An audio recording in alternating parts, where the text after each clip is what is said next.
Amados, eu orei ao Senhor e eu queria compartilhar com os irmãos, com a igreja, o milagre da multiplicação dos pães. E eu quero compartilhar com os irmãos isso. Tem algumas peculiaridades de uma multiplicação para uma segunda multiplicação. Há alguns pequenos detalhes que às vezes passa desapercebido. Talvez alguns já até conheçam e já saibam do que aconteceu, mas eu quero relembrar junto com os irmãos e quero, juntamente com os irmãos, abrir a Bíblia e nós fazemos as leituras. Lá em Marcos, Evangelho de Marcos, capítulo 8, do versículo 1 ao versículo 9. Marcos, capítulo 8, do versículo 1 ao versículo 9. Às vezes eu me contenho, assim, eu desde quando eu me converti, há mais de 30 anos atrás aí, o Senhor me visitou muito profundamente ao meu coração. E toda vez que eu vou ao culto, assim, eu tenho que me controlar, senão eu só choro e às vezes não falo. Eu lembro que quando eu começava a pregar, no começo da pregação, e eu não me controlava e acabava mais chorando do que pregando. Então eu tinha que me controlar muito, porque o Senhor às vezes me dá uma carga assim de vem a compaixão do Senhor para com a minha vida. Sabe aquele a quem muito pecou, muito é agradecido? Os irmãos compreendem isso, não? Então eu sou muito agradecido ao Senhor, porque eu pequei muito. Então, toda vez que eu vou ao culto, eu tento me conter para não... As lágrimas correm, então eu tenho que me conter para poder falar e expressar aquilo que o Senhor tem para falar para a igreja. Tá bom? Então vamos lá, capítulo 8, versículo 1. Naqueles dias, havendo uma grande multidão e não tendo o que comer, Jesus chamou a si os seus discípulos e disse-lhes: tenho compaixão da multidão, porque há já 3 dias que estão comigo e não tenho o que comer. O versículo 3, e se os deixar ir em jejum para suas casas, desfalecerão no caminho, porque alguns deles vieram de longe. E os seus discípulos responderam-lhe: de onde poderá alguém satisfazê-los de pão aqui no deserto? Perguntou-lhes: quantos pães tendes? Disseram-lhe: 7.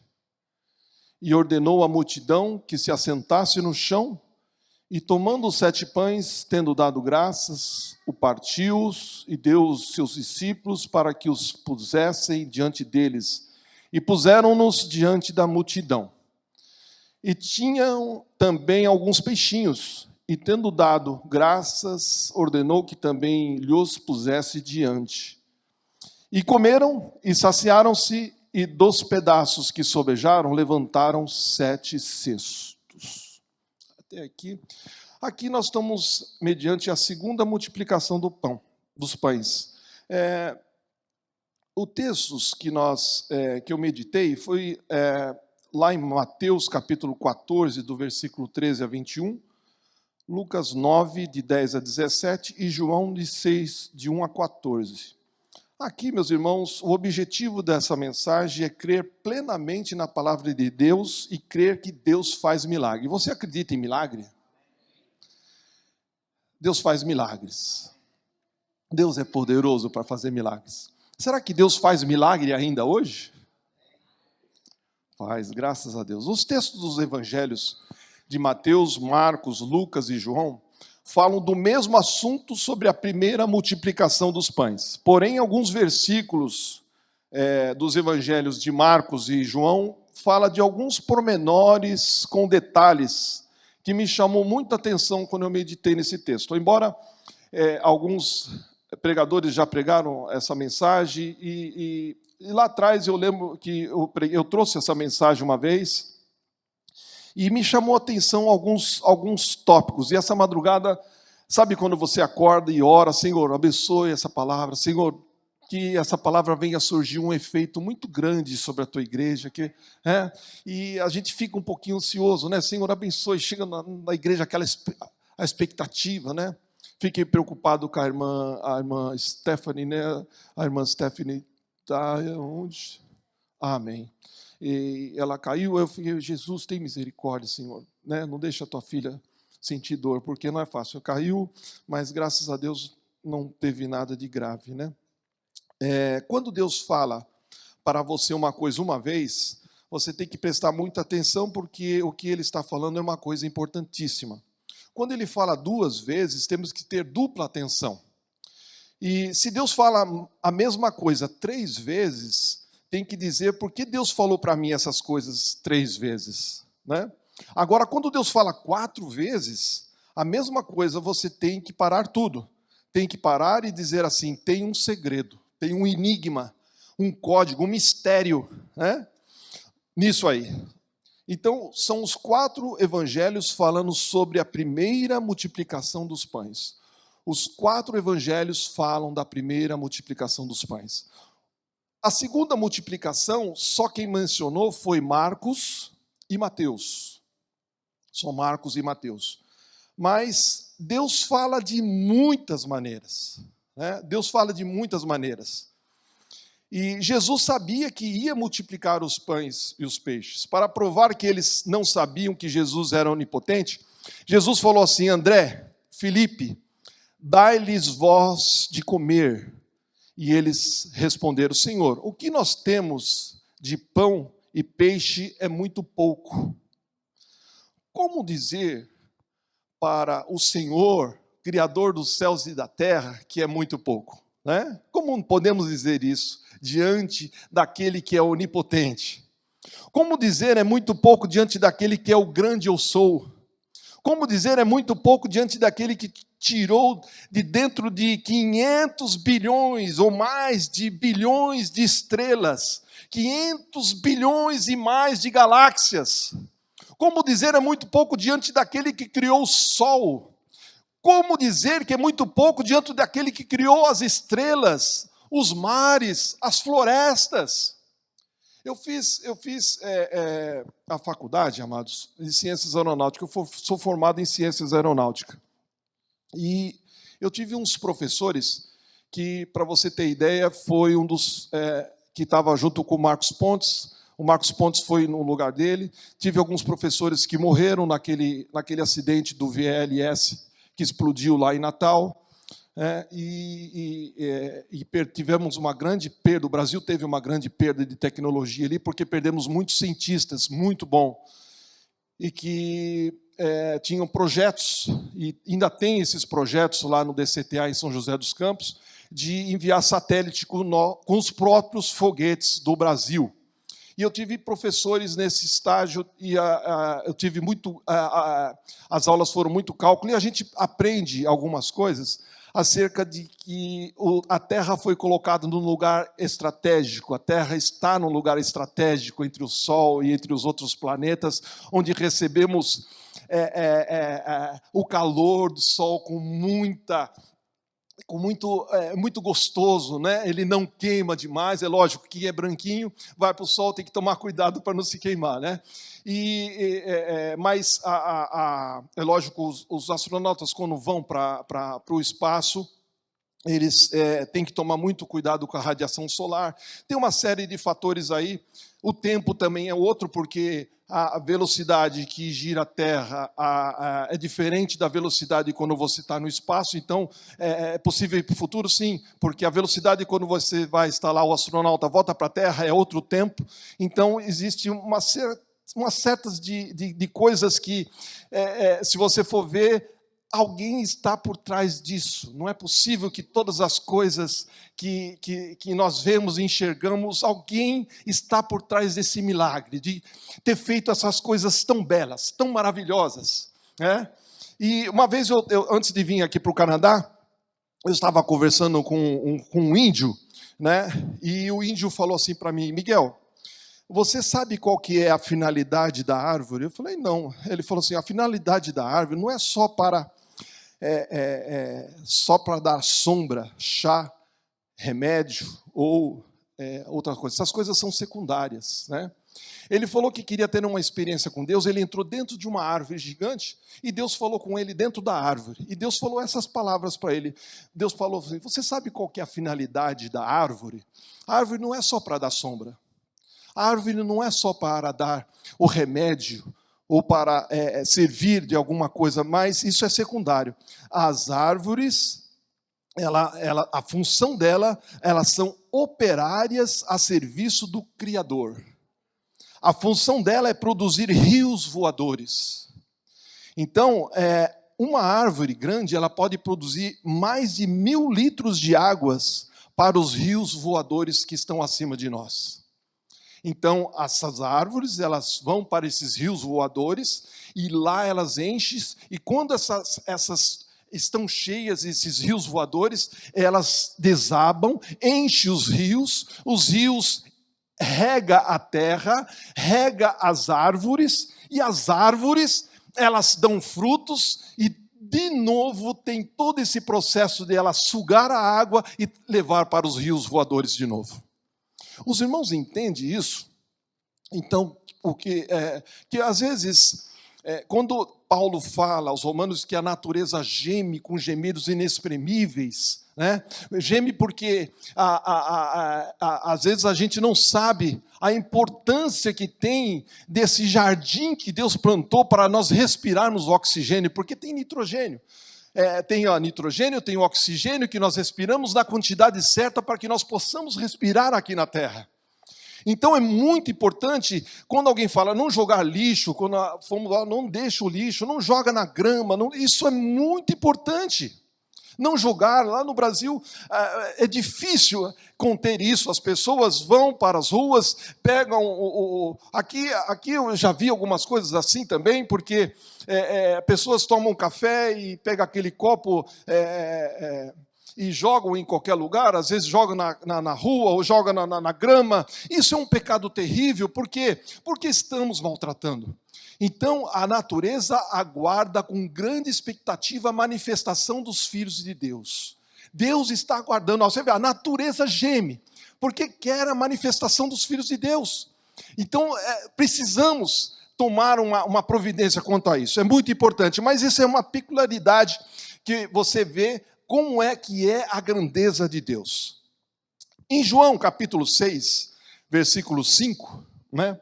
Então, Jesus, levantando os olhos, vendo que uma grande multidão vinha ter com ele, disse a Filipe: onde compraremos pão para estes comerem?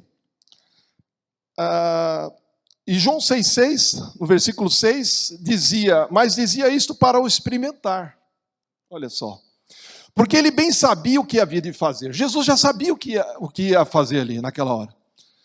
E Filipe, vamos ver o 7 também, Filipe respondeu-lhe: 200 dinheiros de pão não lhes bastarão para que cada um deles tome um pouco. Então o milagre da segunda multiplicação é diferente do que aquele descrito no capítulo 6 de Marcos. No capítulo 6 de Marcos, quando Jesus alimentou mais de 5.000 pessoas. Vocês lembram dessa primeira multiplicação?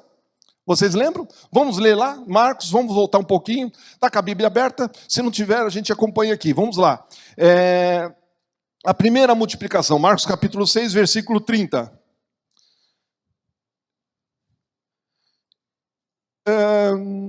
Vamos ler o 38, né? Mas vamos ler o 30 em diante? Só para a gente... Os apóstolos ajuntaram-se a Jesus e contaram-lhe tudo o que tinha feito com o que tinha ensinado. E ele disse-lhes: vinde vós aqui à parte a um lugar deserto e repousai um pouco, porque havia muito que iam e vinham, e não tinham tempo para comer, e foram só nos barcos para um lugar deserto. E a multidão viu-os partir, e muitos os conheceram e correram para lá, a pé, e de todas as cidades, e ali chegaram primeiro do que eles, e aproximavam-se deles. E Jesus, saindo, viu uma grande multidão e teve compaixão deles, porque eram como ovelhas que não têm pastor, e começou a ensinar-lhes muitas coisas. E como o dia fosse já muito adiantado, os seus discípulos se aproximaram dele e disseram: o lugar é deserto, e o dia está muito já adiantado. Despede-os para que vão aos campos e às aldeias circunvizinhas e comprem pão para si, porque não têm o que comer. Ele, porém, respondendo, lhes disse: dai-lhes vós de comer. E eles disseram: iremos nós e compraremos 200 dinheiros de pão para lhes darmos de comer. E eles disse-lhes: quantos pães vocês têm? E de ver. E sabendo eles, disseram: 5 pães e 2 peixinhos. E ordenou-lhes, dizendo: assentai-vos todos em grupos sobre a erva verde. E assentaram-se, repartindo de 100 em 100 e de 50 em 50. E tomando ele os 5 pães e os 2 peixinhos, levantou os olhos ao céu e abençoou, e partiu os pães e deu-os aos seus discípulos para que os pusessem diante deles. E repartiu os dois peixes por todos. E todos comeram e ficaram fartos. E levantaram, quantos cestos? Quantos? 5 pães, 2 peixes, se multiplicaram, e sobrou quantos cestos? 12. Vamos fazer mais uma vez? Quantos sobraram? 12 cestos. Preste bem atenção nisso. Aqui 5 pães e sobraram 12 cestos. O milagre da segunda multiplicação é diferente do que aquele descrito no capítulo 6 de Marcos. Vocês lembram que Jesus disse que eles não conseguiam entender tudo o que estava acontecendo porque não tinham entendimento do milagre da multiplicação dos pães. Mas parece que o coração deles ainda continuava duros de algum tempo. Lá em Marcos 6,52, você vê eles falando assim: pois não tinham compreendido o milagre dos pães, antes o seu coração estava endurecido. Os irmãos vejam que às vezes as pessoas andam com Jesus, andam com o Senhor, mas o coração ainda está endurecido. É muito importante lembrar, e veio isso à minha mente, que o reino dos céus está aonde? O reino dos céus está onde, amados? Agora está dentro de nós. O reino dos céus está dentro de nós. Agora, esse reino dos céus precisa refletir nas pessoas que estão ao nosso redor. Se o reino dos céus não está refletindo nas pessoas que estão ao nosso redor, precisamos analisar, precisamos refletir, precisamos ter um encontro verdadeiro com o Senhor para que esse reino venha a habitar e você possa dar frutos. Para que as pessoas se alimentem desta árvore, para que as pessoas cheguem, olha, esta árvore é boa para alimentar, esta árvore é muito boa, esse rapaz, esse homem, essa mulher é muito bom. Eu lembro que, quando eu era jovem na igreja, a gente tive a liderança, vice-liderança com a mocidade, ajudei na mocidade, e eu lembro que a gente ficava pensando, qual que é as características de uma jovem cristã na igreja para se namorar? Aí, qual é as características de um jovem na igreja para eu poder namorar? Quais são as características dele? Ah, pastor, mas a jovem tem que orar, tem que ler a Bíblia. Uma coisa importante, será que a jovem respeita o papai e a mamãe? Será que respeita? Será que o jovem respeita o papai e a mamãe? Será que se o homem, ele ora, ele lê a Bíblia? Qual é o fruto que ele produz? Então, quais são as características que tem o jovem para poder namorar uma jovem cristã? Uma jovem que está na igreja. É muito importante isso. Eu lembro que eu tinha um pastor que ele conta isso, o pastor Fernando Takayama, lá no Brasil. Ele falou que quando ele estava namorando uma jovem, ele resolveu conhecer os pais da moça. Aí disse que quando ele chegou na casa, aí a mãe, parece que da moça atendeu, ele, então, pode entrar, senhor, entra aí, pode entrar. Ele entrou. Aí a mãe chamou a menina que estava no quarto em cima. Filha, vem aqui, olha, eu não sei o quê. Já estou indo, mãe. Falou uns negócios, falou um palavrão. Aí ele falou, meu Deus do céu, olha só a moça que eu estou namorando. né? Que eu não estou namorando, vou apresentar os pais dela, não respeita nem o papai nem a mamãe. Ele disse que ele pegou as coisinhas dele, falou assim, não, tudo bem, tal, saiu fora. Assim, às vezes a gente vê algumas características que às vezes a pessoa está em transformação. Eu sei que, como diz Provérbios lá, que nós somos como a luz da aurora, vai brilhando mais e mais até se tornar um dia perfeito, não é verdade? E Deus está fazendo a obra, mas pense muito bem, eu sei que o Senhor falou com alguém acerca disso aí, né?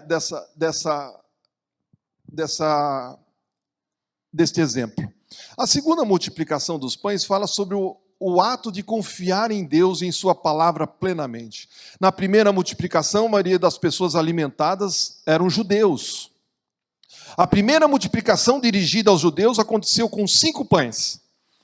Marcos 6,38. Para os judeus, o número 5 é forte simbolicamente, pois representa o Pentateuco. Ali, Gênesis, Êxodo, Levítico, Números, Deuteronômio, os 5 primeiros livros da Bíblia que contêm a lei de Moisés, e era o alimento da alma judaica. Jesus, com 5 pães, diz que ele é o novo alimento que renova a antiga aliança.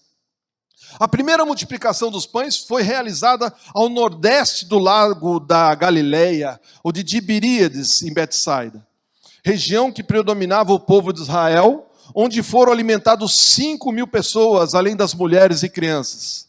Nós lemos isso lá em Mateus, capítulo 14, 20 e 21. Né? Sobrando ali 12 cestos de pães, né? Ali e comeram todos e saciaram-se, e levantaram dos pedaços que sobejaram 12 alcofas cheias. 21, e os que comeram foram quase 5.000 homens, além das mulheres e das crianças. Veja só que tremendo. A segunda multiplicação dos pães dirige-se aos pagãos. Foi diferente, já não é mais para os judeus a segunda multiplicação. E acontece com 7 pães. Marcos capítulo 8, versículo 5, né, que diz, Marcos 8, 5, e perguntou-lhes, quantos pães tendes? E eles disseram 7. Mas será que era 7 mesmo? Será que era 7? Vamos ver para frente se era 7 mesmo. Segundo a crença popular, existia no mundo 70 nações pagãs. A sua lista, inclusive, aparece na Bíblia, lá em Gênesis capítulo 10. Não queremos ver isso, mas o que importa é que o número 7 era o número de pães mais adequado para representar. Agora, Jesus ensinava e curava uma multidão de gentios na região de Decápolis. Decápolis era uma região onde o povo pouco conhecia Jesus. A segunda multiplicação aconteceu na região de Decápolis, e havia 10 cidades, região que se estendia por uma área que abrangia ambos os lados do Jordão, ao sul do mar da Galileia e na direção norte. Jesus, ao chegar ali, curou alguns doentes que habitavam neste território. Decápolis era formado pelas seguintes cidades: Damasco, Filadélfia, Rafana, Citópolis, que é o Betseia, Gadara, Ipos, Dion, Pela, Gerasa e Canata. Essas cidades eram, em sua maioria, cidades gregas, apesar de algumas não existirem mais nos dias de hoje, como Citópolis, Gerasa, Canata e etc. Algumas ainda existem hoje, como, por exemplo, Damasco. Damasco sendo uma cidade populosa e muito importante. Damasco hoje é ainda um dos principais centros culturais e religiosos. Damasco é a capital da Síria, uma das cidades mais antigas do mundo. Mais ou menos em 2019 estava com 2 milhões, mais de 2 milhões de habitantes. A interpretação da passagem é que Jesus usou 7 pães para multiplicar e sobraram 7 cestos. Na primeira multiplicação, havia quantos pães? 5. Quantos sobejaram? 12. E aqui, na segunda multiplicação, havia quantos pães? 7. E sobejaram quantos? 7 cestos. Significa os 7 povos pagãos que moravam na região de Decápolis. Sendo assim, fica claro que Jesus não fez distinção entre judeus e gentios em sua obra salvadora. Multiplicou pães para os judeus e multiplicou pães para os gentios. Batizou com o Espírito Santo tanto judeus como gentios. Pregou salvação tanto para os judeus como para os gentios. Outro fator que deve ser levado em consideração é sobre a palavra cestos. No original grego, foram usadas duas palavras diferentes, uma para cada ocasião. Ou seja, na primeira multiplicação de pães, registrada lá por Marcos, no capítulo 6 que nós lemos, a palavra cesto é kofinos, que descreve um cesto em que os judeus tradicionalmente carregavam alimentos. Era um cesto mais largo, no fundo do que nas bordas, cujo formato lembrava de um cântaro. Já em Marcos, capítulo 8, a gente vê a palavra diferente. Então, a gente tratava-se de um tipo de cesto gentílico, que era diferente do cesto judeu, tanto formato quanto na finalidade do cesto, do uso. Já na segunda multiplicação, os cestos era um cesto maior, gigante na segunda multiplicação. Era um cesto que cabia muitas coisas, que podia até carregar uma pessoa dentro desse cesto. Bom, segundo o Talmud e os pais da igreja, a área geográfica de Decápolis foi a região dos povos que Josué expulsou, ou seja, as 7 nações que moravam na terra de Canaã. Lá em Josué capítulo 3, versículo 10. Disse mais Josué: nisto conhecereis que o Deus vivo que está no meio de vós, e que certamente lançarás diante de vós aos cananeus, e aos heteus, e os aeveus, e os perizeus, e aos gigazeus, e aos amorreus, e os jebuseus. Então, foi essas 7 nações que tinham que sair daquela terra. Jesus e seus discípulos estavam pregando sobre o quê? Sobre o arrependimento. Em Decápolis, eles adoravam divindades, se prostituíam, blasfemavam, bebiam, matavam. Um estilo de vida que eles achavam correto. Jesus foi até lá para ser luz para este povo. Veja que na primeira multiplicação, os pães eram de um jovem, capítulo 6, versículo 9.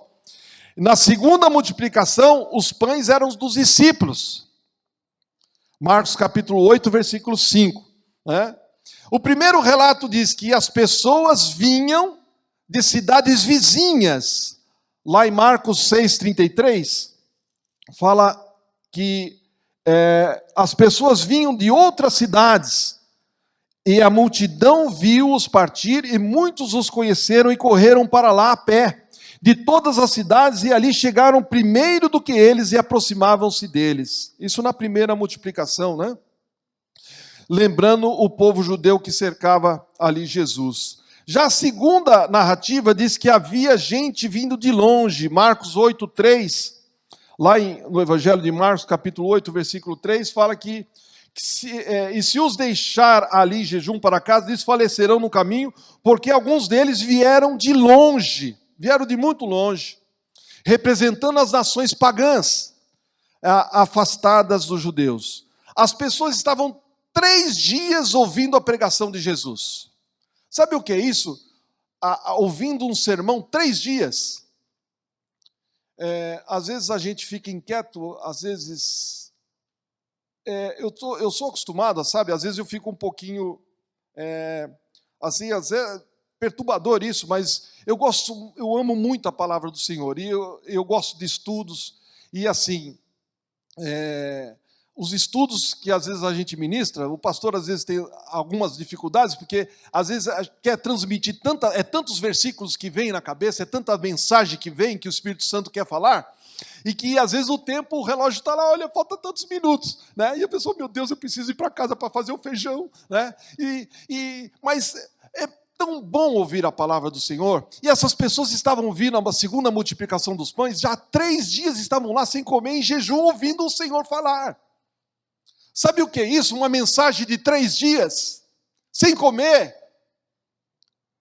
E às vezes a gente fica meia horinha, quero ir para casa, O pastor não vai acabar logo não,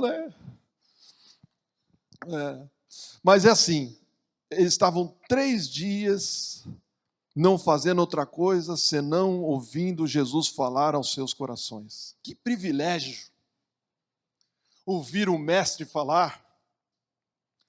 Ninguém queria ir embora, eles queriam ficar lá.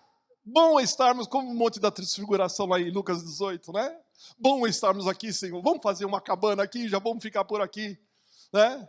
Bom esse lugar. Mas olha só, eles estavam fracos. Jesus ficou preocupado com aquela multidão. Não queria que ninguém desmaiasse quando voltasse para suas casas. Jesus pergunta aos seus, né? E aos seus discípulos, quantos pães tens? E a resposta foi imediata, 7 pães. Os discípulos devem ter lembrado do milagre acontecido há um tempo atrás, quando Jesus multiplicou 5 pães no meio dos judeus. Na primeira multiplicação, Jesus alimentou uma multidão, 5.000 homens. Dos 5 pães e 2 peixinhos sobraram quantos cestos? 12 cestos. Volto a repetir, quantos cestos? 12 cestos. E era para os seus discípulos se alimentarem. Na segunda multiplicação havia 4.000 pessoas, 1.000 pessoas a menos. Porém, havia mais pães. Havia quantos pães? 7 pães. E alguns peixinhos. E sobraram quantos cestos? 7. Por que só 7 cestos se a quantidade de pessoas era menor? Será que Jesus falhou na sua ministração?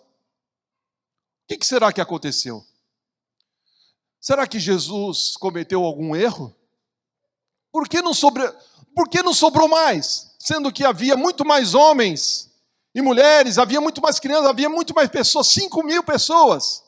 E sobrou mais. E por que na segunda multiplicação alguma coisa ocorreu? Na primeira multiplicação era 5.000 homens, Marcos 6,44, como vimos, os 5 é sagrado para os judeus. Na segunda multiplicação era 4.000 homens, Marcos 8,9. 4 representa os 4 pontos cardeais da terra, ou seja, a multidão de toda a terra. Será que o poder de Jesus não era mais o mesmo? Será que o milagre não foi maior porque Jesus estava muito cansado?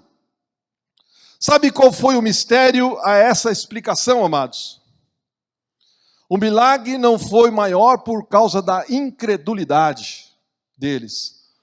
Sabe por quê? Porque os discípulos não entregaram todos os pães. Ficou um pão ficou escondido dentro do barco. Por causa deste um pão, Jesus não pôde fazer, mas Jesus sabia que eles tinham escondido um pão dentro do barco. Jesus sabia disso. Era o 8º pão. O 8º pão que estava escondido. Na verdade, possuíam 8 pães, mas entregaram apenas 7. Jesus multiplicou mesmo assim e alimentou as 4.000 pessoas. Como é que eu sei que eles esconderam o 8º pão? Está na Bíblia. Vamos ler lá em Marcos capítulo 8, versículo 14. Marcos capítulo 8, versículo 14. E eles... Está com a sua Bíblia aberta? E eles se esqueceram de levar o pão. E no barco não tinha senão um pão. Os irmãos estão entendendo agora o que aconteceu? Olha só que terrível. E eles se esqueceram de levar o pão. Será que se esqueceram ou deram uma guardadinha lá? Porque vai que o Senhor passe fome, vai que a gente sente fome no barco, e não tinham consigo senão um pão.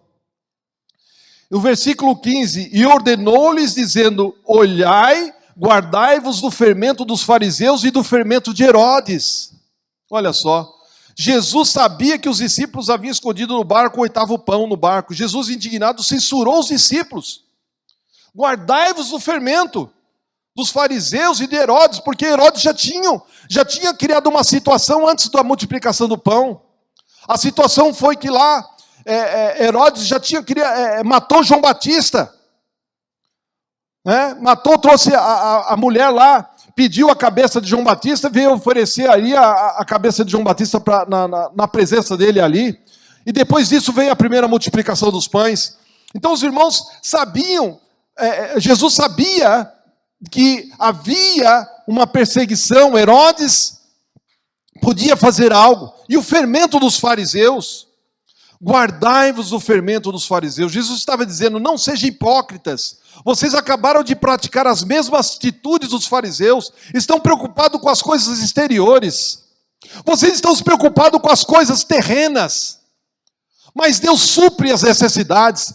Tanto que antes da multiplicação do pão, Jesus falou, vocês vão de casa em casa, não leve nada. Vocês não precisam levar nada, porque eu vou suprir as necessidades de vocês. Deus supre as nossas necessidades, não supre, amados. Eu me lembro de uma situação que eu vivi com a minha família. Estava com meus filhos todos na mesa.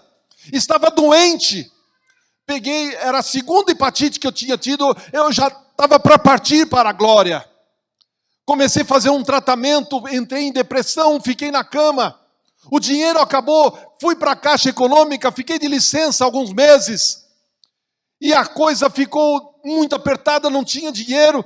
Eu estava pagando aluguel e a casa onde que eu tinha saído, a pessoa que alugou não pagou o aluguel para mim pagar o aluguel, e a Caixa Econômica atrasou o dinheiro para nós podermos fazer uma compra.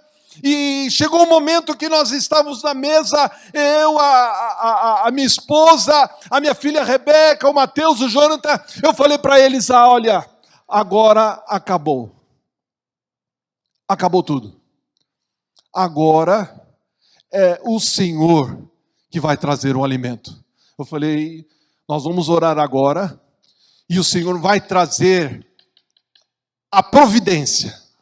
Deus vai trazer o alimento. Oramos na hora do almoço. Quando foi de tarde, pastor, viemos trazer uma cesta básica para o Senhor.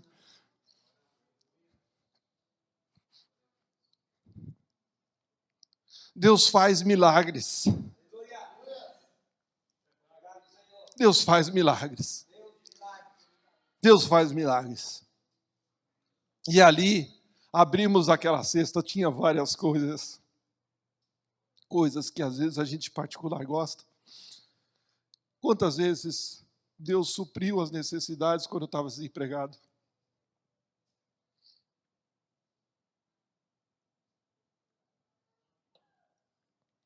Às vezes coisas que só você e Deus sabe. Eu gostava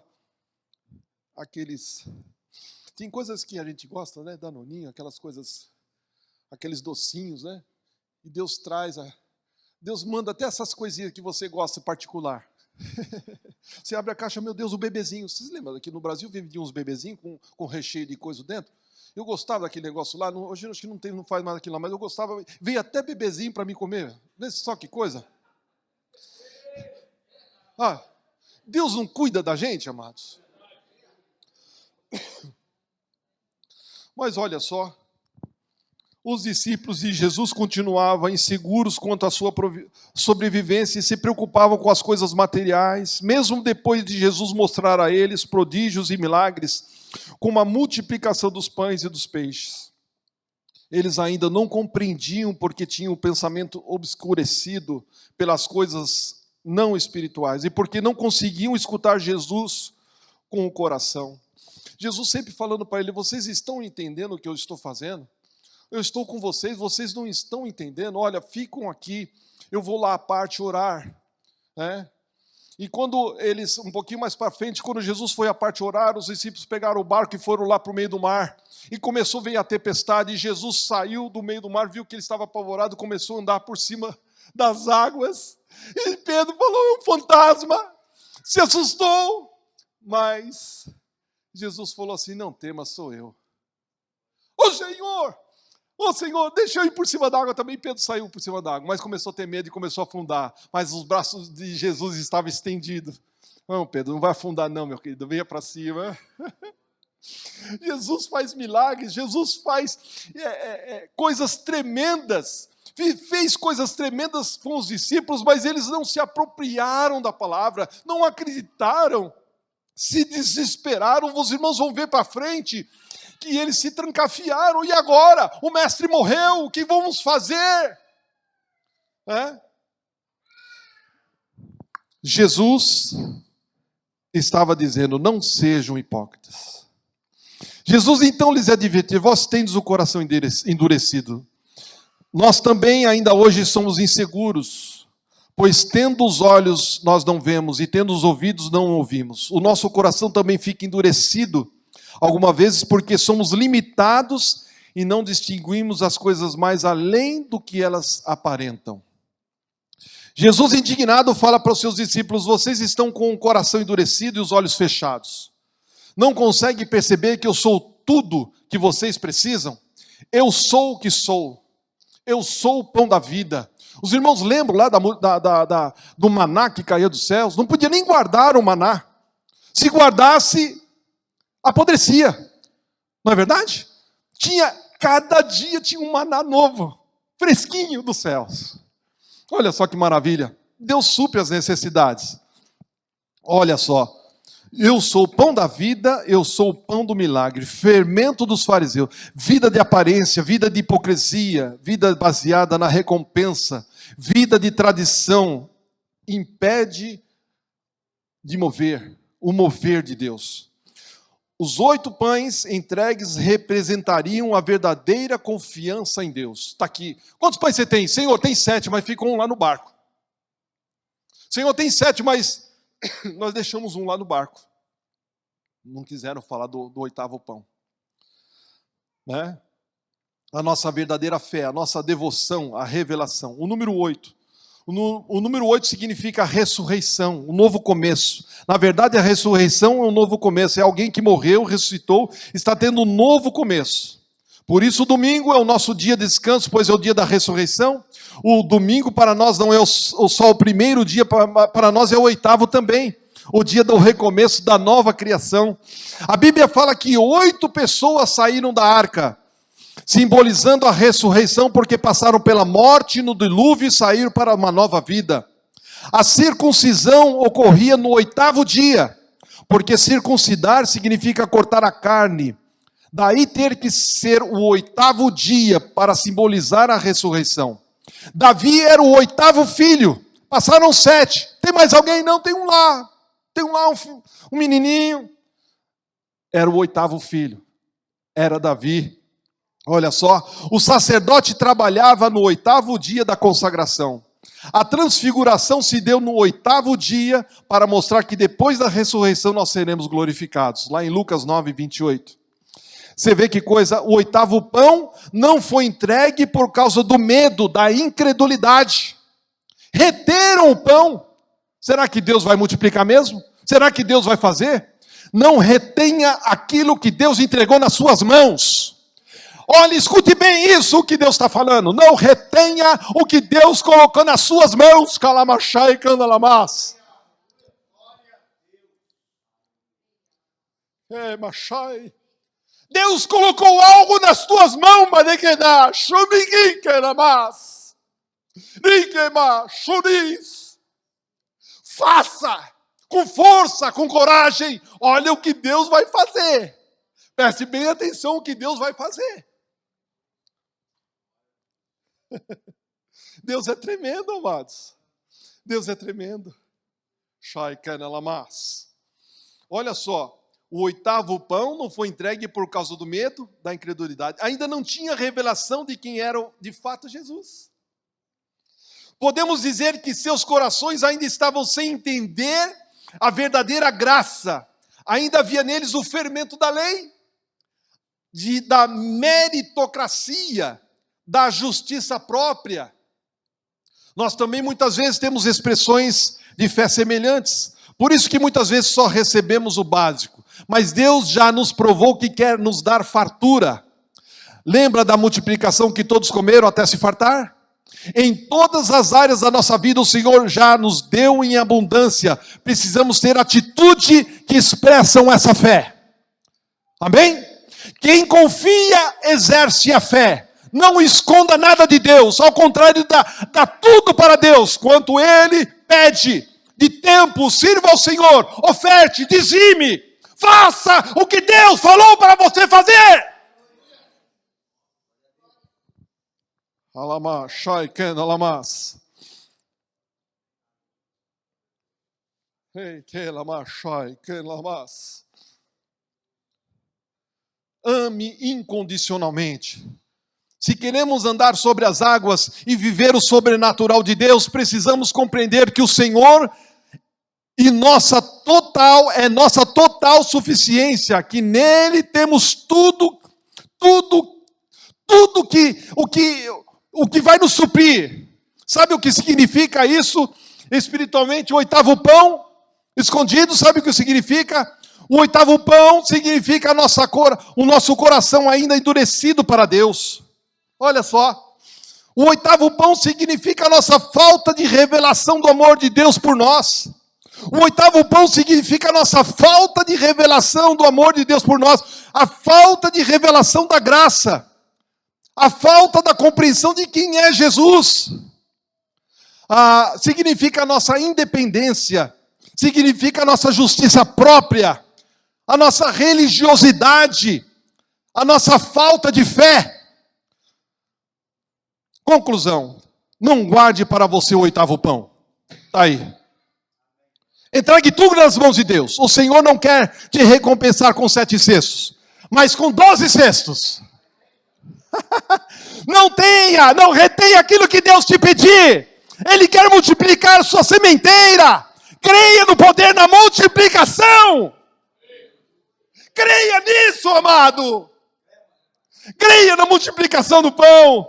O teu milagre só será maior quando você perceber que a partir de você mesmo, Deus quer abençoar outras vidas, através da sua vida. E através da sua semente, Ele vai multiplicar a sementeira. Sabe o que é isso, amados? Ele vai multiplicar mesmo. Vamos colocar de pé, por gentileza, amados. Os irmãos compreenderam? Porque talvez a gente passa por muitas vezes nessa multiplicação, não sabia por que tinha dado menos cesto. Estava escondido o oitavo pão no barco. Jesus entrou no barquinho, viu lá, eles sacaram o pão, e Jesus falou: vocês estão aí fazendo igual os fariseus, não faça isso. Não retenha aquilo que Deus te deu. Deixa Deus te usar. Use mesmo.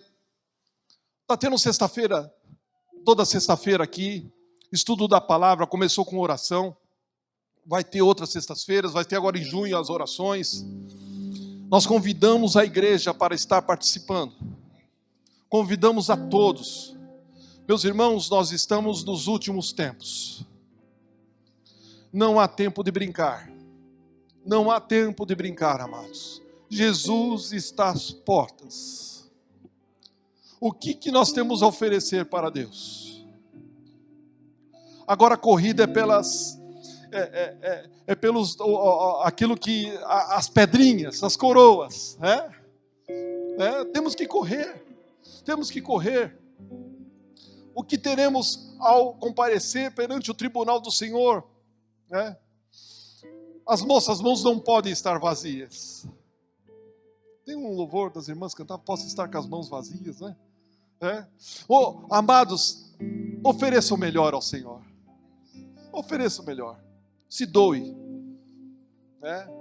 O Senhor vai te acordar de madrugada. O Senhor vai te acordar, Ele já tem acordado muitos aqui. O Senhor vai te acordar de madrugada, você vai despertar de madrugada e vai falar assim: o que aconteceu? Aí você vai lembrar. Ore pela sua família. Tem muitas pessoas que não conhecem a Cristo ainda. Ore por eles. Profetiza na vida deles, para que eles alcancem também a salvação, em nome do Senhor Jesus. Eles precisam deste pão. Eles estão sedentos por isso. Eles estão aguardando você soltar uma palavra. Os irmãos compreendem o que eu estou falando? Amém? Senhor, meu Deus querido, levante as suas mãos. Senhor, obrigado, Senhor, porque Tu és grande e poderoso. Obrigado por este momento, Pai. pela tua palavra, Senhor. Ficamos um pouquinho a mais do tempo estabelecido, Senhor, mas eu creio que